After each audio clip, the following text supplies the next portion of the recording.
எல்லாரும் நல்லா இருக்கிறீங்களா? நல்லா இருக்கிறீங்க. அன்புமிக்க சகோதர சகோதரிகளே, இந்த இனிய நாளிலே உங்கள் அனைவரையும் சந்திப்பதிலே மகிழ்ச்சி அடைகின்றேன். அதாவது இன்றைய சிந்தனை நமக்கு சொல்வது இன்றைய பொழுதில் வாழ்வது. மருந்தே இல்லாத ஆயுதம் கவலை. ஒரு சிலருக்கு இப்போது இருக்கக்கூடிய நிலை மாறிவிடக்கூடாது என்பது கவலை. இன்னொரு சிலருக்கு ஒருவேளை இதே நிலையில்தான் நாம் இருந்து விடுவோமோ என்பது கவலை. எனவேதான் சொல்வார்கள், தைரியம்தான் வாழ்க்கை, பயம்தான் மரணம். தைரியம்தான் வாழ்க்கை, பயம்தான் மரணம் என்றால் எதையும் துணிவோடு எதிர்கொள்ளக்கூடிய ஒரு மனப்பக்குவம் ஒவ்வொருவருக்குள்ளேயும் வரவேண்டியது மிக இன்றியமையாதது. எனவேதான் இந்த உலகத்தில் ஏறக்குறைய எல்லா நோய்களுக்கும் மருந்து இருக்கிறது என்றால், மருந்தே இல்லாத ஒரே நோயும் நம்மை வீழ்த்தக்கூடிய ஆக பெரிய ஆயுதமும் கவலையாக இருக்கிறது. அதான் சொல்வார்கள், இந்த உலகத்தில் மிகவும் அற்பமானதும் மனிதனால் மதிக்கப்படக்கூடாததுமான ஒன்று இருக்கிறது என்றால் அது கவலை என்று சொல்லுவார்கள். ஆனால் இயல்பாகவே மனிதர்களாகிய நமக்கு பல நேரத்தில் கவலைகள் நம்மை வாட்டுகிறது. இப்பொழுது இங்கு இருந்து கொண்டிருந்தாலும் நம்முடைய எண்ணங்கள் ஊரை சுற்றி உலகை சுற்றி தான் வந்து கொண்டிருக்கிறது என்பது உண்மை. எதிர்காலத்தை பற்றி அச்சம் இருக்கிறது, மக்களை பற்றி அச்சம் இருக்கிறது, வாழ்வை பற்றி அச்சம் இருக்கிறது, தொழிலை பற்றி அச்சம் இருக்கிறது, குடும்பங்களை பற்றி அச்சம் இருக்கிறது. இன்னும் ஒரு சிலருக்கு நாங்கள் நன்றாக இருந்தோம், இன்றைக்கு இந்த நிலைமைக்கு மாறிவிட்டோமே, 4 பேர் சிரிக்கக்கூடிய அளவிற்கு எங்களுடைய வாழ்க்கை மாறிவிட்டதே என்று தங்களுக்குள்ளே முடங்கி போய் இப்பொழுது இருப்பதிலே நிறைவு காணாமலும் தங்களை கடவுள் ஒவ்வொரு நாளும் நடத்துகின்ற அந்த விதத்தில் எந்த அர்த்தமும் காணாமல் இருக்கக்கூடிய சிலர் நம்மிடையே இருக்கின்றோம். எனவேதான் எல்லா நிலைகளிலும் சிரிக்க கற்றுக்கொள்ளுங்கள். இது மிக முக்கியமான ஒன்று. ஒரு சில நேரத்தில் இயல்பாக நமக்கு சிரிப்பு வரவில்லை என்றாலும் நாம் வலிந்து சிரிக்க வேண்டும். நாம் வலிந்து சிரிக்கின்ற பொழுது அது காலப்போக்கிலே இயல்பாக நம்முடைய பெரிய ஒரு ஆயுதமாக சிரிப்பு நமக்கு இருக்கும். ஏனென்றால் சிரிக்க மறந்து போன நாட்களில் நாம் வாழ்ந்து கொண்டிருக்கின்றோம். எதற்காக இந்த உலகத்தில் நாம் சிரிக்க வேண்டும் என்று கேள்வி கேட்கக்கூடிய அளவிற்கு இன்றைக்கு மனிதர்களுடைய அழுத்தங்கள் பெருகி வருவதை நாம் பார்க்கின்றோம். கோபம் பெருகி வருவதை பார்க்கின்றோம். எதற்கெடுத்தாலும் கோபப்படுகின்ற ஒரு மனநிலை. இயலாமையிலே கோபம் வருகிறது, நோயிலே கோபம் வருகிறது, கையறு நிலை, யாரும் எதுவும் செய்ய முடியாத நிலையிலே கோபம் வருகிறது. இவ்வாறு கோபம் வருகின்ற பொழுது ஒன்றை மட்டும் நாம் புரிந்து கொள்ள வேண்டும். இங்கு இருக்கக்கூடிய எல்லாரும் ஒரு கேள்வியை உங்களுக்குள்ளே கேட்க வேண்டும். நீங்கள் கோபப்பட்டதால் என்ன சாதித்தீர்கள்? கோபப்பட்டதால் உங்களுக்கு என்ன கிடைச்சு? என்ன கிடைச்சு? ஆனால் பெருமையாக சொல்லும், நான் எல்லாம் பேசினா வேற யாரும் என் முன்னாடி நிற்கவே முடியாது சொல்கிறோமா இல்லையா? வீட்டம்மா சொல்லும், அவர் பயங்கர அது பெருமையாக சொல்லும், அவர் பயங்கர கோவக்காரரு. இதுலையா பெருமை இருக்குது மனுஷனுக்கு? இதெல்லாம் பெருமையா? எனவேதான் இன்றைக்கு கோபம் மிகுந்த ஒரு கட்டத்தில் நாம் இருக்கின்றோம். எதற்கெடுத்தாலும் கோபப்படுகிற இயல்பு என்பது ஒரு மன நோயினுடைய வெளிப்பாடு தான். எனவேதான் ஒவ்வொரு நாளும் காலையில் எழுந்த உடனே 10 தடவை சொல்ல வேண்டும், இன்றைக்கு நான் கோபப்பட மாட்டேன். ஒருவேளை கோபப்படுவதற்கான சூழ்நிலை வந்தால் கூட நான் கோபப்பட மாட்டேன். இன்னும் ஒரு சிலர் இருக்கிறார்கள், கோபத்தை வெளிக்காட்டக்கூடிய விதம் அழகானது. ஒரு ஏர்போர்ட்ல அந்த பணியாளரும் பயணியும் வாக்குவாதத்தில் ஈடுபட்டிருக்கின்றார்கள். பயங்கரமான சண்டை. அந்த பணியாளர், விமான நிலைய பணியாளர் இந்த பயணியை ரொம்ப மோசமா மட்டமா திட்டுறாரு. எல்லாரும் பார்த்துட்டு நிற்கிறாங்க. ஆனால் அந்த பயணி திரும்ப திரும்ப கத்திக்கொண்டே இருக்கின்றார். இந்த பணியாளர் சிரித்து கொண்டே இருக்கின்றார். பயணி திரும்ப கத்துகின்றார், பணியாளர் சிரிக்கின்றார். விமான நிலையத்தில் உள்ள எல்லாரும் ஓடி வந்தார்கள். இன்னொரு விமான நிலைய பணியாளர் வந்தார், அவரையும் இவர் தாறுமாறாக திட்டுகின்றார். கடைசியிலே இந்த பயணி தன்னுடைய பெட்டி எடுத்துக்கொண்டு போய்விட்டார். இரண்டாவதாக வந்த அந்த விமான நிலைய பணியாளரிடத்திலே கேட்டார்கள், அந்த ஆள் உங்களை இவ்வளவு திட்டினார் இல்லையா, நீங்க சிரிச்சுட்டே நின்னீங்களே, உங்களுக்கு கோபமே வரலையா, உங்களுக்கு கோபமே வரலையா? அப்ப அவர் சொன்னாரு, எனக்கு கோபம் வந்தது உண்மைதான், ஆனா அந்த ஆள்கிட்ட நான் கோபப்பட்டு எதுக்கு என்னுடைய நாளை நான் வீணடிக்க வேண்டும், நான் எதுக்கு அவனுக்கு கோபப்பட போறேன் அப்படின்னு. அப்போ உங்களால் இவ்வளவு எளிதாக கோபப்படாமல் இருக்க முடியுமா அப்படின்னு அந்த பயணி இன்னொரு பயணி கேட்ட பொழுது அவர் சொன்னார், என்னாலும் இருக்க முடியும், அந்த உத்தி எனக்கு சொல்லித்தாருங்கள்.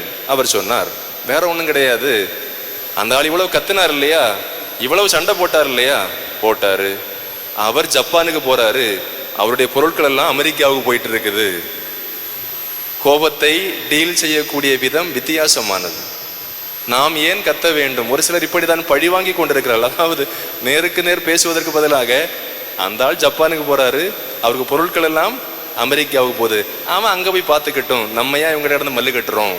எனவேதான் ஒவ்வொரு நொடியையும் மகிழ்ச்சியோடு வாழ்வதென்பது இன்றியமையாதது. நம்முடைய குடும்ப வாழ்வை நாம் பார்க்கின்ற பொழுது இன்றைக்கு இருப்பதிலே நிறைவு என்பது பல நேரத்தில் குறைந்து வருவதை நாம் பார்க்கின்றோம். எவ்வளவு இருந்தாலும் இல்லாததை நினைத்துதான் நம்முடைய மனம் இயங்கிக் கொண்டே இருக்கிறது. இதுவே மகிழ்ச்சிக்கு ஒரு பெரிய தடையாக இருக்கிறது. பொருளாசையே எல்லா தீமைகளுக்கும் ஆணிவேர் என்பது தீமோத்தேயுவுக்கு எழுதிய முதல் திருமுகத்திலே 6ஆம் அதிகாரம் 10வது வார்த்தையிலே பவுல் சொல்லுகிறார், பொருள் ஆசையே எல்லா தீமைகளுக்கும் ஆணிவேர். இதனால் சிலர் விசுவாசத்தில் நின்று பிறழ்ந்து திரிந்து தங்கள் மேல் துன்பங்களை தாங்களாகவே வருவித்துக் கொண்டார்கள். மகிழ்ச்சியாக வாழ வேண்டிய பலர் பொருள் சேர்க்க வேண்டும் என்கின்ற ஆவலிலே, மற்றவர்களை அடக்கி ஆள வேண்டும் என்கின்ற ஆவலிலே தங்கள் மேல் தங்கள் துன்பத்தை வருவித்து மகிழ்ச்சியை இழந்து போனார்கள். நொடியில், இந்த கணப்பொழுதில், நிகழ்காலத்தில் வாழ தவறுகின்றார்கள். இப்ப நீங்க பாருங்க, rest in peace. Rest in peace எங்க சொல்லுவோம்? நம்ம ரெஸ்ட் இன் பீஸ் எங்க சொல்லுவோம்? கல்லறையில சொல்லுவோம், அப்படிதானே? Rest in peace. அதாவது அந்த ஆள் வாழ்ந்துட்டு இருக்கும்போது மொத்தமா அந்த ஆளுக்கு அமைதியை தொலைச்சு, அந்த ஆளை சீக்கிரம் சாகடிச்சு கல்லறைக்குள்ள வச்சுட்டு என்ன எழுதுறோம்? அமைதியில் இளைப்பாருக. அந்த அமைதி இருந்திருந்தா அவர் இன்னும் கொஞ்சம் காலம் வாழ்ந்திருப்பார். ஆனா சீக்கிரம் அந்த மனுஷனை நிம்மதியாவே இருக்க விடாம பிக்கலு பிடுங்கலு நச்சரிப்பு எல்லாம் செய்து அந்த ஆளுக்கு அழுத்தத்தை கொடுத்து சீக்கிரம் சாகடிச்சு கல்லறையில் நாம் என்ன எழுதி வைக்கின்றோம்? அமைதியில் இளைப்பாருங்கள். என்னுடைய வாதம் என்னவென்றால், இன்றைக்கு கல்லறையில் இருப்பவர்களுக்கு அமைதி தேவைப்படுகிறதோ இல்லையோ, வாழ்கின்ற நமக்குத்தான் அமைதி தேவைப்படுகிறது. உண்டா இல்லையா? வாழ்கின்ற நமக்குத்தான் அமைதி தேவை. எத்தனை பேர் சொல்றீங்க லிவ் இன் பீஸ், நீ அமைதியா வாழவே கூடாது, அப்படித்தானே ஏற்பாடுகள் பண்றோம், சூழ்ச்சி செய்கிறோம், அழிப்பதற்கு முயற்சி எடுக்கிறோம். அதாவது செத்த பிறகு உனக்கு அமைதி, ஆனா நீ உயிரோடு இருக்கின்ற பொழுது உனக்கு அமைதி கிடைக்கவே கூடாது என்பதிலே சிலர் கங்கணம் கட்டி கொண்டிருக்கின்றோம். எனவேதான் வாழ்கின்ற பொழுது மற்றவர்களுக்கு அமைதியை கொடுத்து பழக வேண்டும். வாழ்கின்ற பொழுது லிவ் இன் பீஸ், நன்றாக வாழ், நிம்மதியாக தூங்கு என்று நாம் சொல்லி பழக வேண்டும். இந்த உலகத்தில் ஒருவருடைய தூக்கத்தை கெடுப்பது போல பாவம் வேறு ஒன்றும் கிடையாது. ஆனால் நாம் இரவு வேளையில் தான் அலைபேசியிலே போன் செய்து திட்டுவோம், சரிதானே? வீட்டில் சண்டை போடுறது இரவு வேளையில். அப்படி சண்டையை போடுகின்ற பொழுது அந்த நபர்களுடைய தூக்கம் கெட்டு போகிறது. நாம் எப்பொழுதாவது சிந்தித்திருக்கின்றோமா? எனவேதான் நிகழ்காலத்தில் வாழ முடியாததனுடைய ஒரு விஷயம் என்னவென்றால் அமைதி இல்லாத ஒரு நிலை. எனவே இருப்பதில் நிறைவோடு வாழ நாம் கற்றுக்கொள்ள வேண்டும். இரண்டாவது, நிகழ்காலத்தில் வாழ்வதிலே மிக முக்கியமானது நன்றி உணர்வோடு இருப்பது.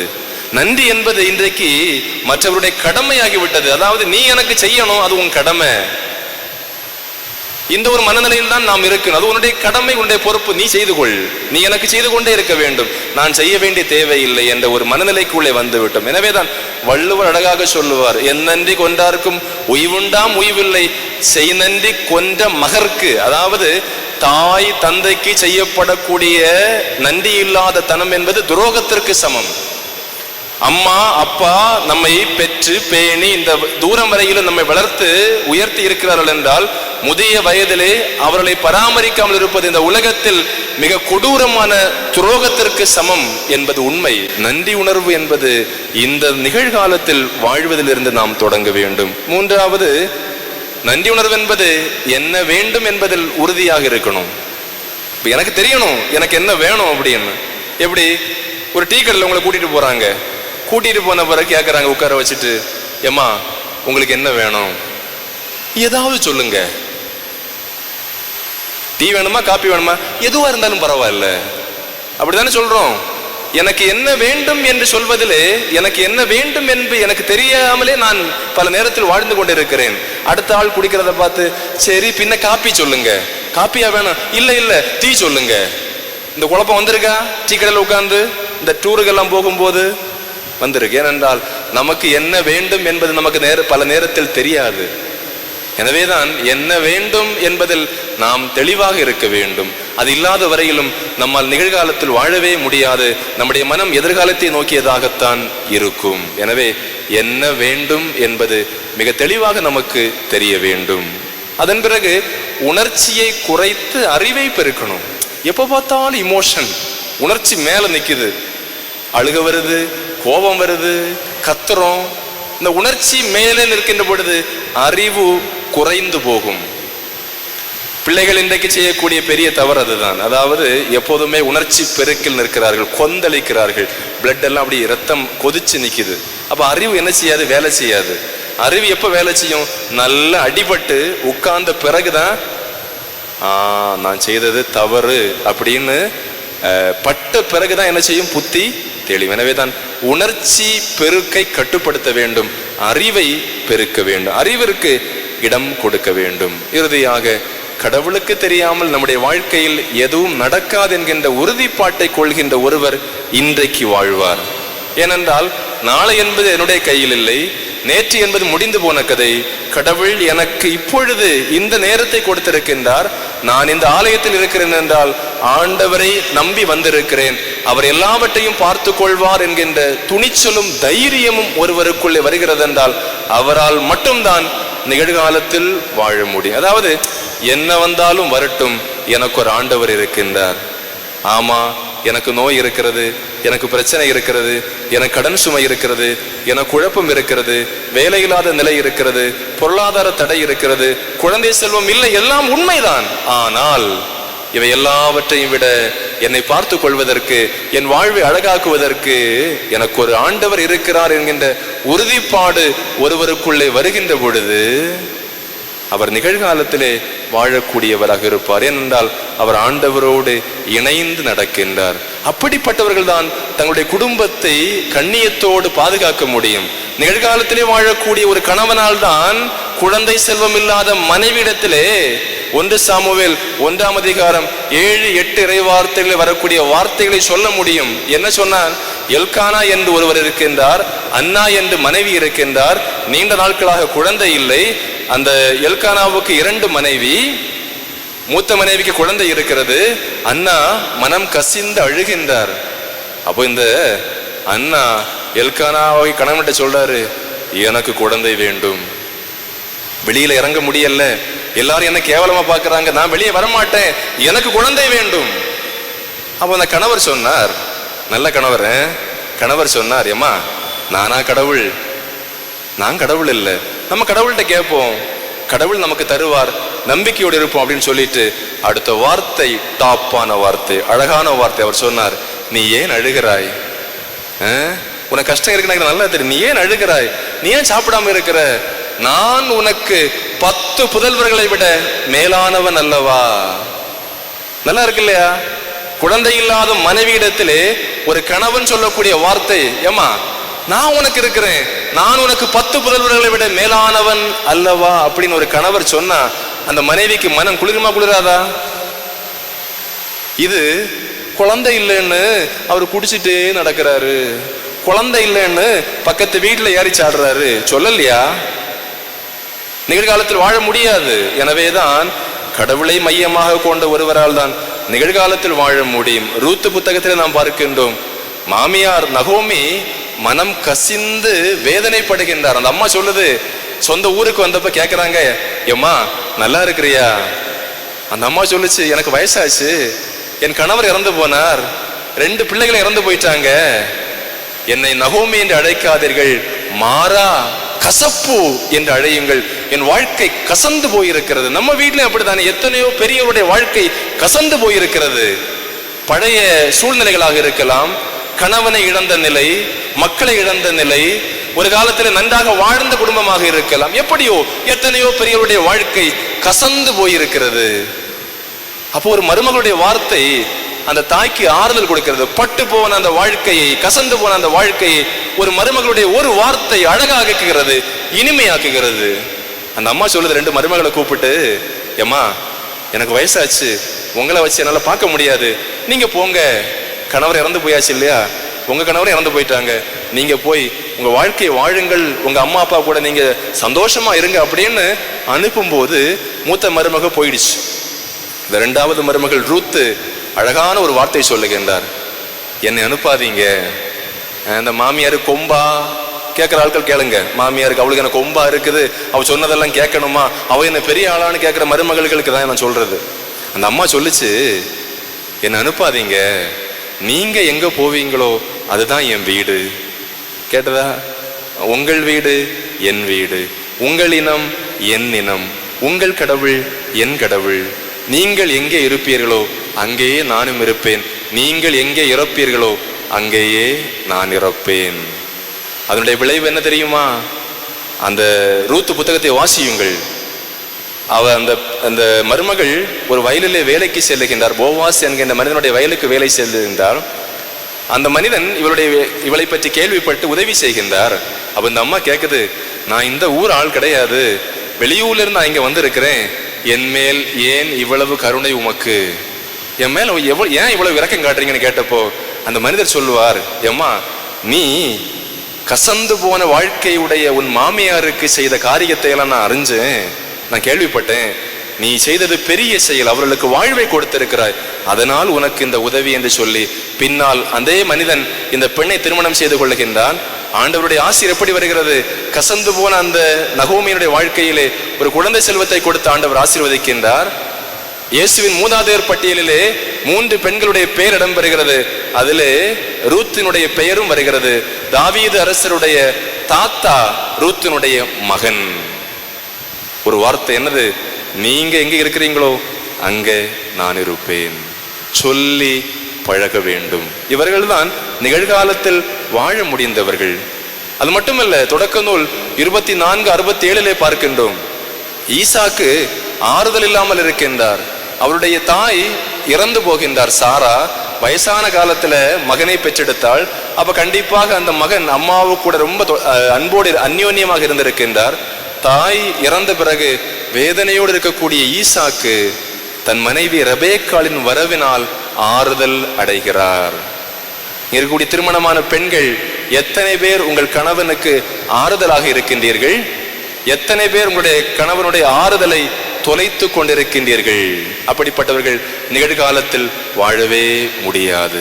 எனவேதான் தோபித்து நூலில் நாம் பார்க்கின்றோம், 5ஆம் அதிகாரம் 4வது வார்த்தை, ஒரு தந்தை தன் மகனுக்கு அறிவுரை சொல்லுகின்றார். மகனே, வாழ்நாள் முழுவதும் ஆண்டவரை நினை, பாவம் செய்ய ஒருபோதும் நினையாதே, உன் தாயை மதித்து அவளை போற்றி பாதுகாத்து இறந்தபின் எனக்கு அருகிலே அடக்கம் செய் என்று ஒரு தந்தை சொல்லுகிறார் என்றால் அந்த தந்தை முன்மாதிரியாக வாழ்ந்திருக்கின்றார். ஒவ்வொரு நாளும் அவர் அன்றைய பொழுதிலே ஆண்டவரோடு வாழ்ந்திருக்கிறார் என்றால் நாம் செய்ய வேண்டியதும் அதுதான்.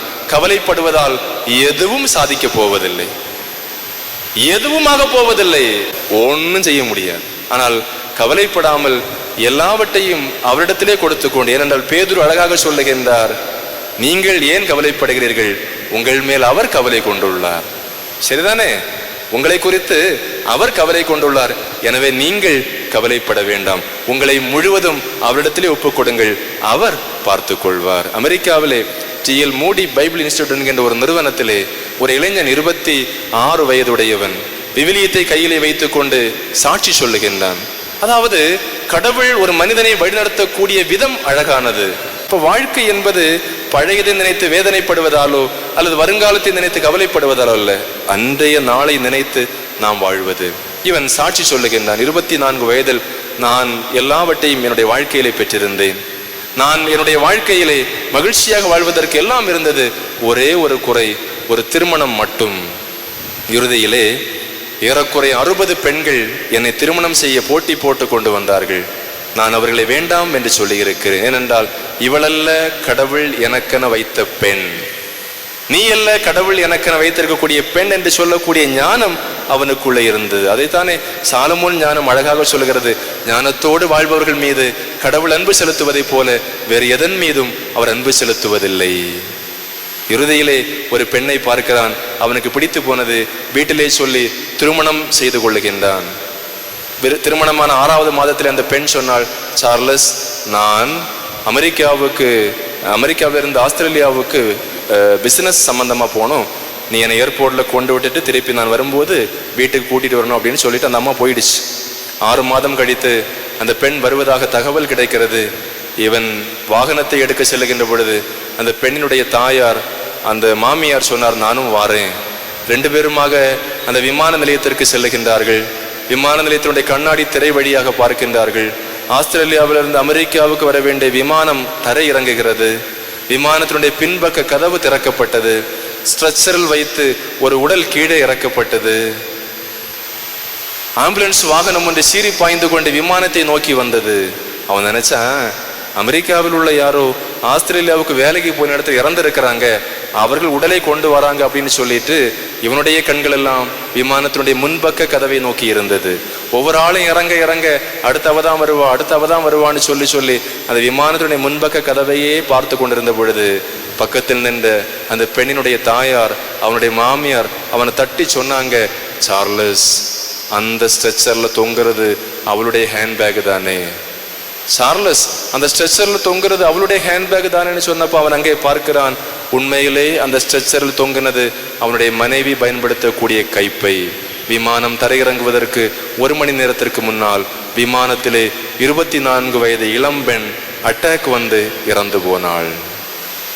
அவன் சொன்னான், என் வாழ்க்கை இதோடு முடிந்து போனது என்று எல்லாரும் சொன்னார்கள். ஆனால் என் கடவுளின் செயல்பாடுகளில் எனக்கு எந்த அவநம்பிக்கையும் இல்லை. ஏனென்றால் என் வாழ்க்கையில் என்ன நடந்தாலும் கடவுளுக்கு தெரியாமல் எதுவும் நடக்காது என்பது என்னுடைய உறுதிப்பாடு என்று சொல்லி இன்றைக்கும் அமெரிக்காவிலே பல இடங்களிலே ஆண்டவர் இயேசுவுக்கு சாட்சியாக சார்லஸ் ஹூப்பர் என்கின்ற இளைஞன் வாழ்ந்து கொண்டிருக்கிறான். என்றால் நமக்கெல்லாம் அவர் விடுக்கின்ற சவால், அன்றாடம் வாழுங்கள், அன்றன்றைக்கு வாழுங்கள், நல்ல வார்த்தைகள் பேசுங்கள், நன்றாக சிரியுங்கள், கருணையோடு பாருங்கள், நம்முடைய மக்களுக்கு ஆறுதல் சொல்லுங்கள், மக்களை பாராட்டுங்கள், அவளோடு நிறைய பேசுங்கள். உரையாடி நீங்கள் பேசக்கூடிய வார்த்தைகள் உங்களுடைய மக்களுடைய இதயங்களை ஆழமாக துளைத்தால் வேற யாரு பேசுறது காதுக்குள்ள போகவே கூடாது. நீங்கள் பேச வேண்டும். தாய் தந்தையர் பேசுகின்ற பொழுது உடைய மக்களுடைய உள்ளங்கள் குளிரும். எனவே இதனுடைய அடிப்படையிலே அன்றாட நம்முடைய வாழ்க்கையை கடவுளோடு வாழ இறைவன் நமக்கு உதவட்டும். ஆமேன்.